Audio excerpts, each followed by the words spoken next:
당신이 보내주신 이 자료들을 쭉 보니까요. 정말 근본적인 질문 하나가 계속 떠오르더라고요. 아, 어떤 질문이신가요? 바로 이겁니다. 젊음이란 게 이 분자 수준에서는 대체 어떤 상태일까 하는 거예요. 아, 네네. 아주 중요하고 또 흥미로운 질문이네요. 그래서 오늘은 이 질문의 답을 한번 찾아가 보려고 합니다. 우리 몸속 그 아주 작은 세계로 당신과 함께 떠나보는 거죠. 좋습니다. 우리가 보통 젊다, 늙었다 이렇게 말하는 상태 있잖아요. 네, 그게 사실 세포랑 그 주변 환경에 어떤 보이지 않는 화학적 언어로는 어떻게 쓰여지고 있는지 그걸 해독하는 여정, 뭐 그렇게 볼 수 있겠습니다. 와, 비밀 코드 해독이라니 흥미로운데요. 네. 자, 그럼 오늘 저희는 이 세포 단위에서 젊음과 노화가 그 생화학적으로 대체 어떻게 다른 건지, 네네. 그리고 또 과학자들이 마치 시간을 거스르려는 것처럼 이 노화의 화학적 시계를 되돌리려고 어떤 놀라운 시도들을 하고 있는지 제공해 주신 자료들을 바탕으로 한번 깊이 파헤쳐 보겠습니다. 맞습니다. 이게 단순히 뭐 정보만 쭉 나열하는 게 아니고요. 그렇죠. 세포하고 또 그걸 둘러싼 아주 미세한 환경 사이에 복잡하고 또 역동적인 상호작용, 바로 그 핵심을 좀 짚어보는 게 목표입니다. 핵심이요? 네, 이걸 통해서 젊음과 노화에 대해서 좀 새로운 통찰을 얻고 어쩌면 뭐 당신의 건강에 대한 생각까지도 좀 바꿀 수 있는 그런 계기가 될 수도 있겠죠? 좋습니다. 기대되는데요. 그럼 이제 시작해 볼까요? 네. 우리 몸속 수십 쪽의 세포들의 세계에서 벌어지는 이 질서와 혼돈의 드라마, 그 생화학적 비밀 속으로 함께 들어가 보시죠. 네. 우선 이 생화학적 환경이라는 개념부터 좀 명확히 해야 할 것 같아요. 아, 네, 중요하죠. 자료들을 보니까 이게 그냥 세포 하나하나의 상태라기보다는 세포를 둘러싸고 있는 그 세포 외액, 엑스트라셀룰러 플루이드라고 하죠. 네, 맞습니다. 이걸 뭐랄까 세포의 동네 환경 같은 걸로 이해하면 될까요? 오, 아주 좋은 비유입니다. 딱 맞아요. 그 동네 환경, 그러니까 세포액 속에는요, 이온 농도도 있고 수많은 단백질들의 종류와 양도 다르고 또 세포끼리 막 신호를 주고받는 호르몬 신호들, 네. 그리고 세포 활동의 부산물인 산화물이나 대사물질 같은 것들이 아주 복잡하게 얽혀 있습니다. 정말 그 복잡하군요. 네, 이 모든 것들이 만들어내는 아주 섬세한 화학적 균형 상태. 이게 바로 세포가 처한 생화학적 환경인 거죠. 그리고 중요한 건 이 환경이 나이에 따라서 아주 극적으로 변한다는 겁니다. 아, 나이에 따라 극적으로 변한다. 자료에 제시된 그 젊은 상태랑 노화된 상태 비교한 표가 아주 인상 깊었어요. 네네, 그 표요. 네, 마치 잘 정돈된 최첨단 도시하고 뭐랄까 교통신호도 고장나고 쓰레기도 막 쌓이기 시작한 오래된 도시. 그런 걸 비교하는 느낌이었거든요.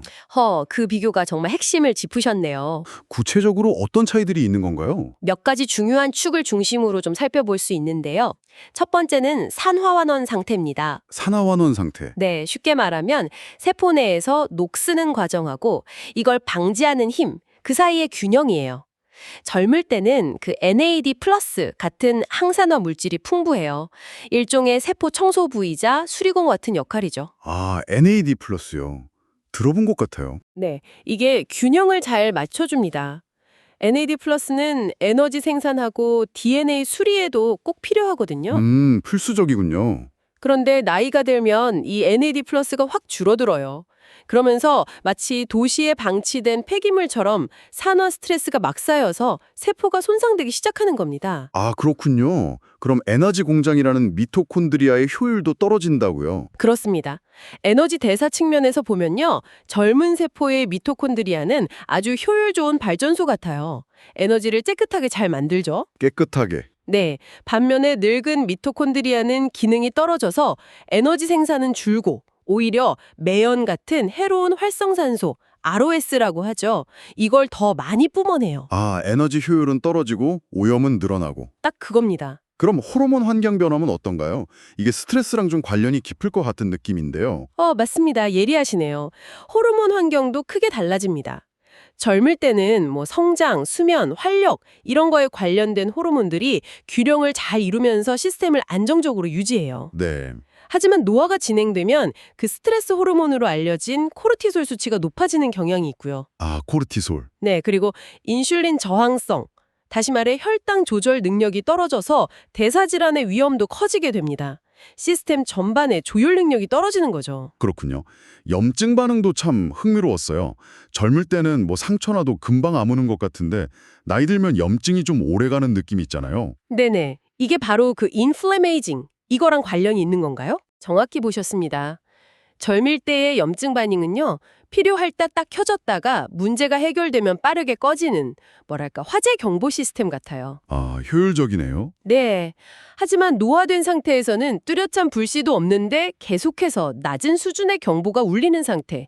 즉, 만성적인 저등급 염증 상태인 inflammaging이 지속되는 경우가 많습니다. 계속 울린다. 네, 이 꺼지지 않는 불씨가 조직을 서서히 손상시키고 다양한 노화 관련 질병의 어떤 배경이 되는 거죠. 무섭네요. 그럼 세포 바깥, 그 세포 외 기질, ECM이라고 하셨죠? 네, ECM. 이 변화는 피부 탄력 저하나 뭐 혈관 경직 이런 거랑 직접 연결될 것 같은데요. 네, 맞습니다. 세포의 기질 ECM은 세포를 지지하고 연결하는 일종의 건축 구조물 같은 건데요. 건축 구조물. 젊을 때는 콜라겐이나 엘라스틴 같은 성분들이 아주 유연하게 리모델링 되면서 세포 활동을 돕습니다. 하지만 나이가 되면 이 구조물이 점점 딱딱해져요. 경직된다고 하죠. 딱딱해진다. 네. 그리고 오래된 단백질 찌꺼기들이 쌓여서 재활용도 잘 안 되고요. 마치 오래된 건물의 배관이 녹슬고 벽이 굳어가는 것처럼요. 아, 이게 피부 주름뿐만 아니라 혈관 경직, 장기 기능 저하로 이어지고 심지어 세포 간의 소통을 방해하는 물리적인 장벽 역할까지 하게 됩니다. 그럼 세포끼리 신호 주고받는 그 체계 자체도 좀 삐걱거리기 시작하는 거군요. 그렇습니다. 신호 전달 체계의 불균형도 아주 중요해요. 젊을 때는 성장을 촉진하는 MTO, 에너지를 절약하는 AMPK, 그리고 세포 복구와 생존을 돕는 SIRT 같은 신호 경로들이 상황에 맞게 균형을 딱 이룹니다. 마치 자동차의 엑셀하고 브레이크, 그리고 내비게이션 시스템이 조화롭게 작동하는 것과 같다고 할 수 있죠. 아, 비유가 좋네요. 근데 노화 시에는 종종 MTOR, 즉 엑셀은 과하게 눌리고 AMPK, 브레이크나 SIRT, 내비게이션 수리 시스템 같은 기능은 저하되는 불균형이 생겨요. 이게 세포 노화를 더 가속화시킬 수 있습니다. 그렇군요. 마지막으로 그 에피제네틱 환경의 변화, 이건 듣기만 해도 어려운데 마치 세포의 운영체제, OS에 오류가 생기는 거랑 비슷하게 들리던데요? 아주 적절한 비유입니다. 딱 그거예요. 에피제네틱 환경은 DNA 염기 서열 자체는 그대로 두면서 어떤 유전자를 켤지 또 끌지를 결정하는 조절 시스템입니다. 소프트웨어 같은 거죠. 네, 소프트웨어. 젊은 세포는 이 소프트웨어가 아주 안정적이어서 각자 맡은 역할을 정확하게 수행해요.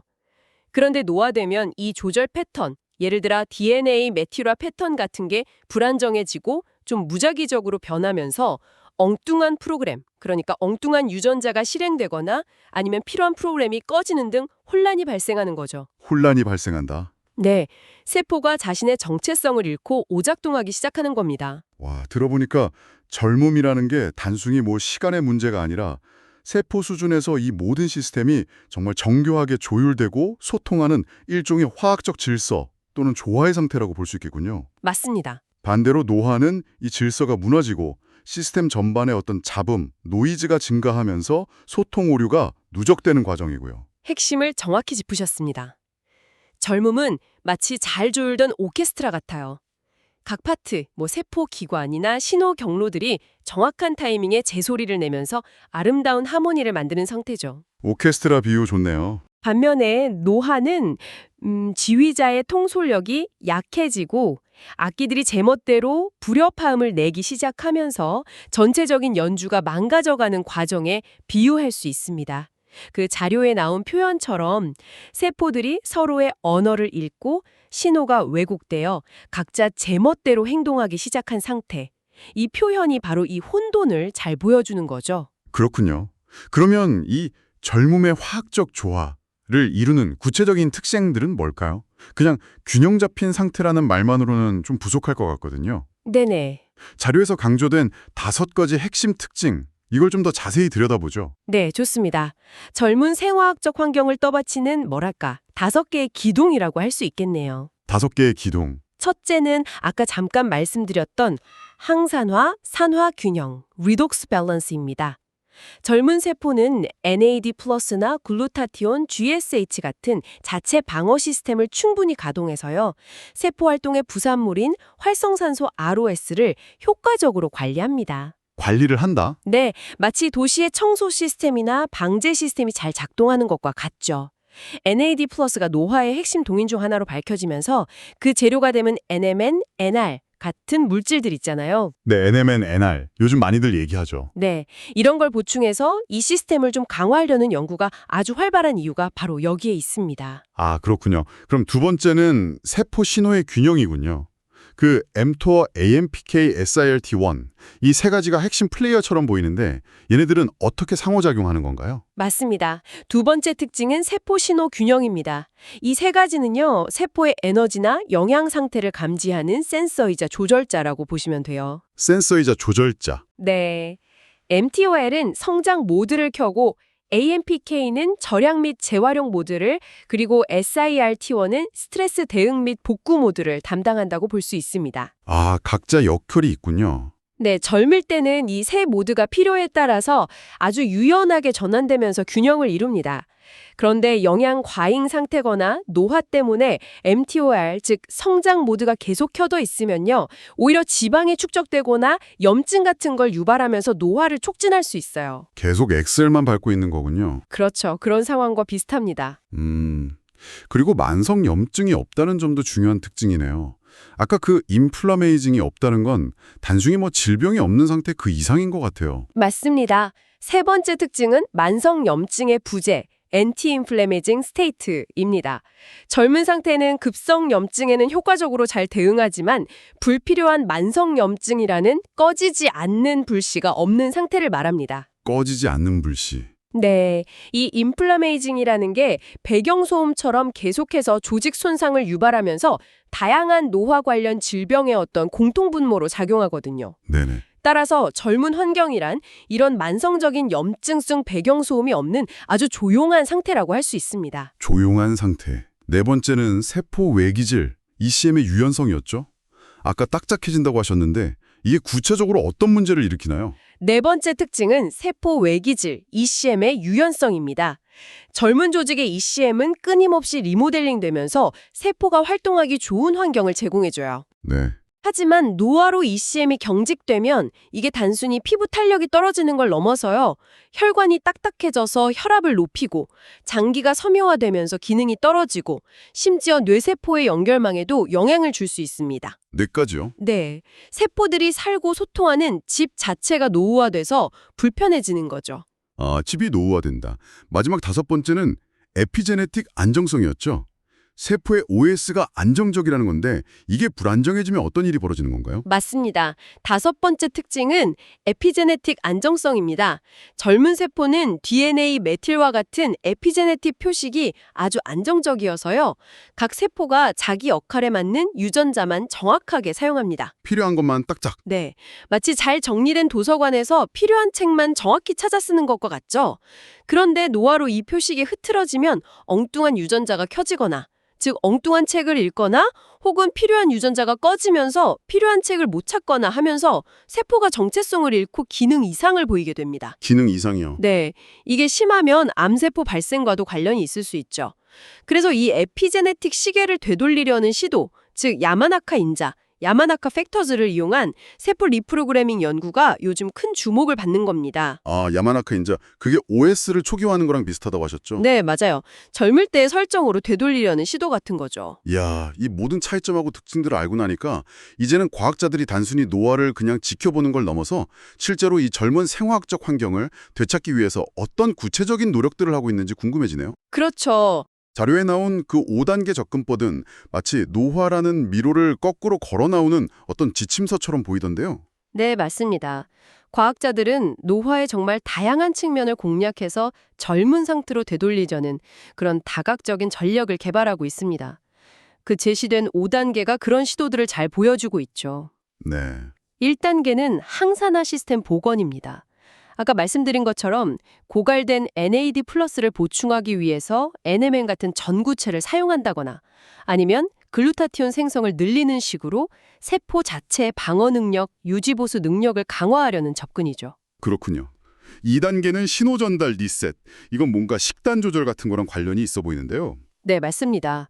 2단계는 세포 신호 전달 리셋입니다.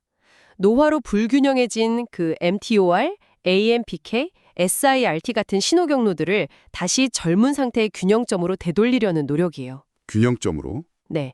예를 들어서 칼로리 제한이나 간헐적 단식이 장수 효과를 보이는 이유 중 하나가 바로 mTOR이나 SIRT 경로를 활성화하기 때문이거든요. 아, 그래서 그렇군요. 네. 그래서 과학자들은 이런 식이요법의 효과를 모방하는 약물을 개발하거나 아니면 특정 경로를 직접 조절하는 방법을 연구 중입니다. 흥미롭네요. 3단계는 염증 억제인데요. 여기서 세놀리틱스라는 용어가 나오더라고요. 이건 어떤 개념인가요? 3단계는 염증 억제. 특히 만성염증의 주범으로 꼽히는 좀비세포, 즉 노화세포를 제거하는 전략입니다. 좀비 세포요? 네, 이 세포들은 분열은 멈췄는데 죽지는 않고 주변에 계속 염증 물질을 분비하면서 문제를 일으켜요. 아, 정말 좀비 같네요. 그렇죠. 그래서 세놀리틱은 바로 이 노화세포만 선택적으로 골라서 제거하는 약물이나 치료법을 말합니다. 마치 도시에서 문제를 일으키는 특정 집단만 딱 골라서 처리해서 환경을 개선하려는 시도와 비슷하다고 볼 수 있죠. 그렇군요. 4단계는 에피제네틱 리셋. 아까 말씀하신 야마나카 인자를 이용한 OS 초기화. 이게 정말 가능한 건가요, 현실적으로? 4단계 에피제네틱 리셋은 현재 가장 첨단 연구 분야 중 하나라고 할 수 있습니다. 야마나카 인자를 이용해서 세포를 완전히 아기 때로 돌리는 게 아니고요. 아, 완전히는 아니고요. 네, 아주 짧은 기간 동안만 노출시켜서 세포의 정체성은 유지하면서 노화 때문에 흐트러진 에피제네틱 패턴만 젊은 상태로 살짝 되돌리려는 시도가 이루어지고 있습니다. 살짝 되돌린다. 네, 아직 초기 단계이긴 하지만 이게 만약 성공한다면 노화 시계를 되돌리는 가장 근본적인 방법 중 하나가 될 수 있어서 잠재력이 매우 크다고 보고 있습니다. 물론 안전성 문제라던가 해결해야 할 과제도 아직 많습니다. 그래도 정말 대단한 발전이네요. 자, 마지막 5단계는 미세 환경 자체를 복원하는 것. 여기서 그 유명한 젊은 피 이야기가 나오는 거죠. 맞습니다. 5단계는 미세환경 복원입니다. 세포 자체뿐만 아니라 세포를 둘러싼 환경, 즉 세포 외액의 조성을 젊게 만들려는 시도입니다. 환경 자체를요? 네, 가장 극적인 예가 젊은 쥐하고 늙은 쥐의 혈액을 서로 공유시키는 파라바이오시스라는 실험인데요. 파라바이오시스? 실제로 젊은 쥐의 혈장을 늙은 쥐에게 주입했더니 뇌 기능 같은 게 개선되었다는 결과가 나와서 정말 큰 파장을 일으켰었죠. 와, 진짜로요? 네, 물론 이게 사람한테 바로 적용될 수는 없겠지만요. 젊은 혈액 속에 들어있는 어떤 특정 인자들, 예를 들면 GDF11이나 TIMP2 같은 것들이 노화된 환경을 개선할 수 있다는 가능성을 보여준 겁니다. 가능성을 보여줬다. 네, 그래서 과학자들은 이 유효한 인자들을 찾아서 활용하는 방법을 계속 연구하고 있습니다. 와, 젊은 피 수혈이 무슨 공상과학 소설 얘기가 아니라 실제 연구 영역이 있다는 게 정말 놀랍습니다. 오늘 이야기를 쭉 종합해보면요. 생화학적으로 본 젊음이란 건 결국 세포와 그 주변 환경 사이의 에너지 흐름, 정보 교환, 또 대사 활동 같은 것들이 어떤 잡음 없이 아주 효율적으로 이루어지는 고도로 조율된 조화로운 질서 상태다. 이렇게 정의할 수 있겠네요. 정확합니다. 모든 요소가 제 기능을 완벽하게 수행하면서 전체 시스템의 균형과 효율성을 극대화하는 상태인 거죠. 반대로 노화는 이 정교한 소통과 조율 시스템의 오류와 잡음이 계속 쌓이면서 각 부분이 좀 비효율적으로 작동하고 전체적인 조화가 점차 깨져가는 과정이라고 볼 수 있습니다. 조화가 깨져가는 과정. 네, 세포들이 서로의 언어를 오해하고 각자의 역할에 혼란을 겪으면서 시스템 전체의 기능이 저하되는 것이죠. 아, 오늘 이 깊이 있는 분석을 통해서 우리 몸속 정말 작은 단위에서 벌어지는 젊음과 노화의 생화학적 드라마가 당신에게 좀 더 생생하게 다가왔기를 바랍니다. 네.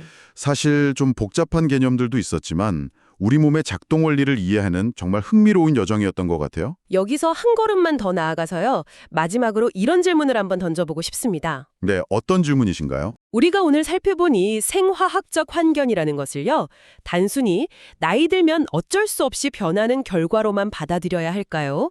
아니면 혹시 우리의 일상적인 선택과 노력을 통해서 능동적으로 가꾸고 개선할 수 있는 대상으로 바라볼 수는 없을까요? 능동적으로 가꿀 수 있는 대상이요? 그건 어떤 의미죠? 예를 들면 이런 겁니다. 당신이 오늘 무엇을 먹고 얼마나 움직이고 또 어떻게 잠을 자고 스트레스를 관리하는지 바로 그 하나하나의 선택이 지금 이 순간에도 당신 세포의 NAD 플러스 수준이나 염증 상태, AMPK나 SIRT 같은 신호 경로의 활성도, 다시 말해 당신의 생화학적 환경에 직접적인 영향을 미치고 있다는 관점입니다. 아, 내 선택이 바로 영향을 준다. 네, 자료에서 언급된 것처럼 운동이나 특정 식단이 장수 유전자를 활성화하는 것처럼요. 우리의 생활 습관 하나하나가 단순히 건강에 좋다 하는 그런 추상적인 차원을 넘어서 세포 수진의 미세 환경을 젊게 유지하고 노화의 속도를 조절하는 구체적인 조율 행위가 될 수 있다는 거죠. 조율 행위. 어쩌면 노화라는 게 이미 정해진 길이 아니라 우리가 매일의 선택으로 만들어가는 정원 같은 것일지도 모릅니다. 이 세포 환경이라는 정원을 어떻게 가꾸어 나갈지는 결국 당신의 선택에 달려있을 수 있다는 생각, 한 번쯤 진지하게 고민해 볼 만하지 않을까요? 와, 나의 선택이 세포 수준의 환경을 매일 가꾸고 있다는 생각. 정말 많은 것을 되돌아보게 합니다. 네, 깊이 생각해 볼 만한 질문을 남겨주셨네요. 오늘 심층 분석은 여기서 마무리하겠습니다. 네, 수고하셨습니다. 다음번에도 당신이 궁금해하는 지식의 핵심을 함께 파헤치면서 새로운 관점을 찾아보도록 하겠습니다.